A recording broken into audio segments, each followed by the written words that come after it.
Quero convidá-los a ler a palavra de Deus em Mateus capítulo 3, versículo de número 13.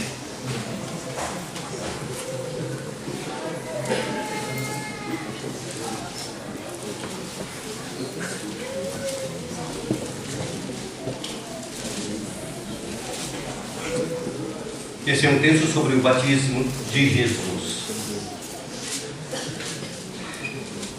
Mas eu quero ler apenas os versículos 16 e 17.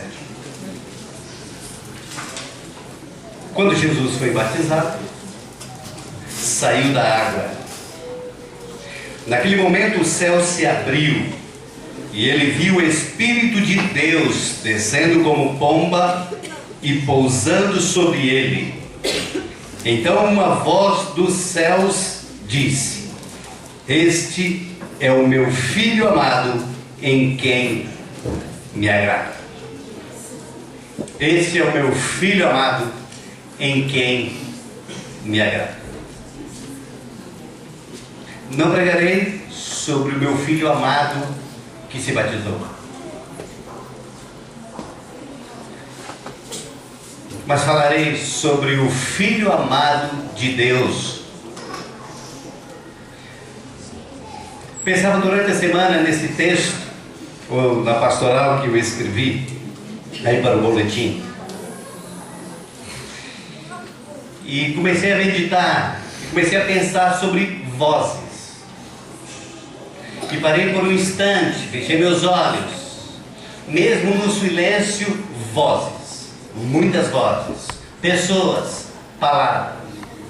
Onde há vozes, pessoas, palavras, há pensamentos, há autoridade, ou a luta pela autoridade, ou quem define a autoridade, ou quem define quem é que vai ter a autoridade. Vozes. Os que trabalham com liderança, os que são professores, enfim. Se você é gerente de banco, se você lidera qualquer coisa, chega um momento que você ouve tantas vozes que precisamos definir então quem é que vai falar. Quando Deus cria os céus e a terra, há uma voz. Palavra criadora, haja. Não há disputa de vozes. A Bíblia diz em 1 João capítulo 1, ou João capítulo 1, que Deus criou todas as coisas pela palavra criadora do seu Filho. Voz, palavra, autoridade. Em Gênesis capítulo 3, já vemos outras vozes. Adão, Eva, a voz de Deus e uma outra voz tentando. Voz. Quando o homem peca, a terra se enche de vozes, de palavras, de pessoas, de disputas de autoridade. Chega Jesus. Jesus nasce. Um turbilhão de vozes. Vozes do céu, do campo, todas as vozes que nós conhecemos. Jesus cresce, Jesus é batizado. Jesus sai da água. Voz. Uma voz que define uma autoridade. Porque nesse turbilhão de vozes, de pessoas, de pensamentos, fica difícil saber a quem ouvir ou então em quem acreditar. Deus é certo? Quem define? Quem é que fala em nome de Deus Pai? Precisa se definir. Deus Pai não está na terra, pelo menos como pessoa, mas o Filho está. E o Filho está no meio de pessoas religiosas. Sacerdotes, um sacerdote, Pilatos, Herodes, uma série de pessoas que definem ali quem é a autoridade. Filósofos, pensadores de todo tipo, disputando ou discutindo sobre a verdade, não sobre quem é a verdade. Isso jamais.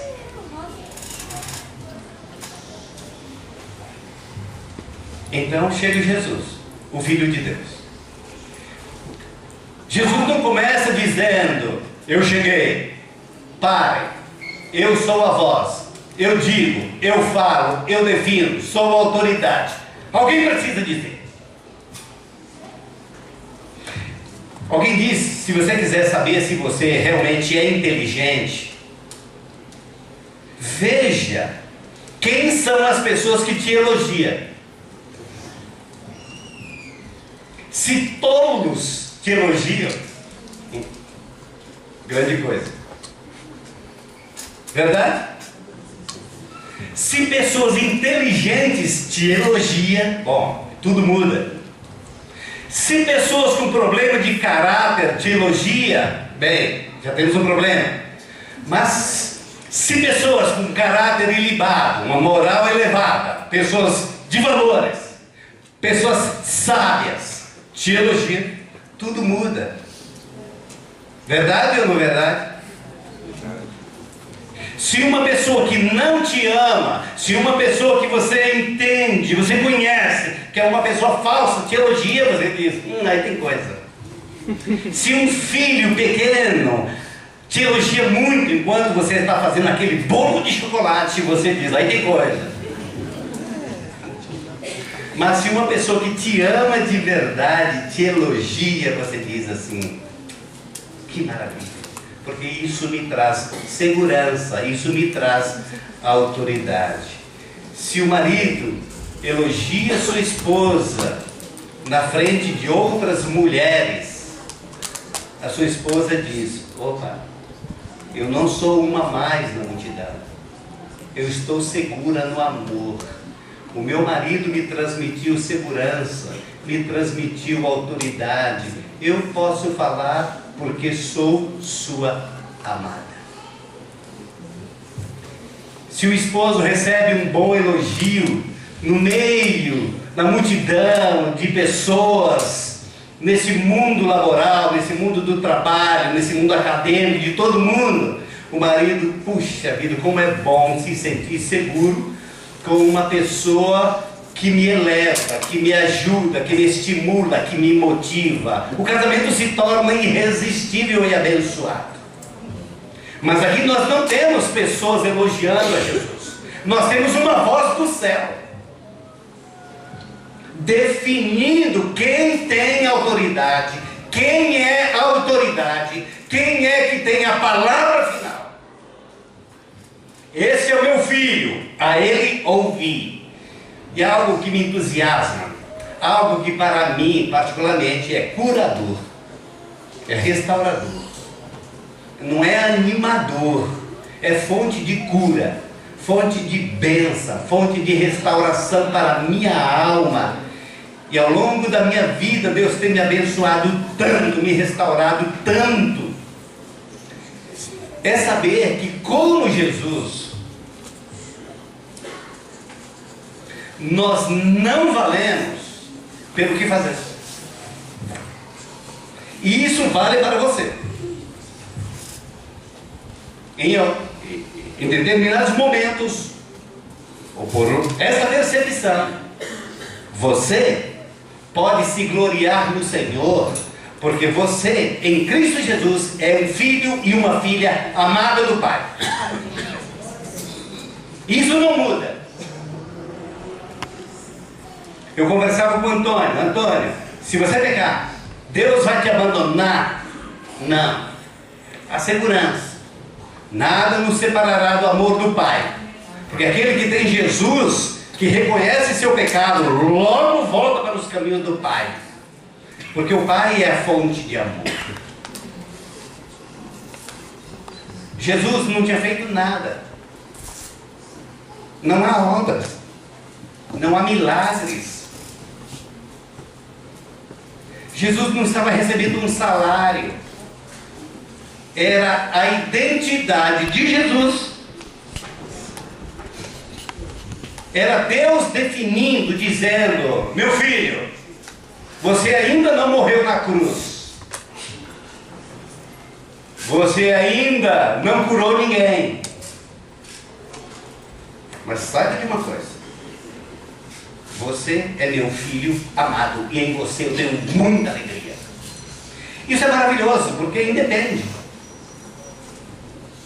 Eu sou salvo por Jesus Cristo, isso nada muda.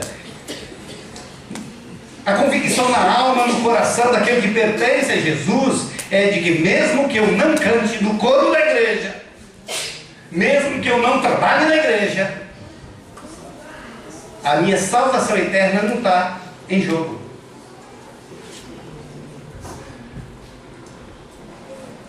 Mesmo que eu peque amanhã, a minha salvação não está em jogo.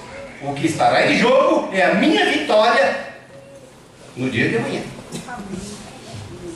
Por isso, que quando o Senhor nos salva, a Bíblia chama isso de novo nascimento. Agora, quem está em Cristo, nova criatura é. As coisas velhas, eis que tudo se fez novo. Então Jesus sabe e agora ouve, identidade definida, pessoa equilibrada, tudo em seu devido lugar. Jesus é 100% homem aqui e Deus como pessoa.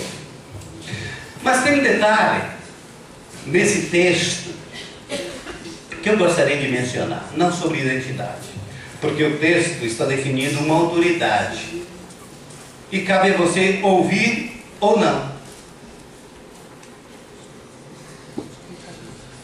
A voz do céu é: esse é meu filho amado. Preste atenção em suas palavras. Ouça. Compare com todas as vozes, todos os pensamentos. Mas a minha palavra, vinda do céu, é: dê ouvidos, preste atenção, obedeça, porque ele é o meu filho. Meus irmãos, Jesus é uma bênção para a humanidade. Ao mesmo tempo, Jesus é um grande problema para a humanidade. Jesus é uma bênção porque traz salvação. Jesus é um problema porque Deus o definiu. João capítulo 3. Quem crê nele, mas quem não crê, já está condenado. Por qual motivo? Porque não crê no unigênito Filho de Deus.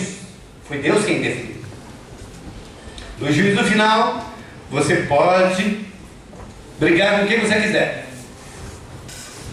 mas a pergunta de Deus é: você obedeceu o meu filho? Você prestou atenção? Você deu ouvidos ao que o meu filho te disse, te ensinou? Deus ainda repete no capítulo 17 de Mateus, na transfiguração, estava Jesus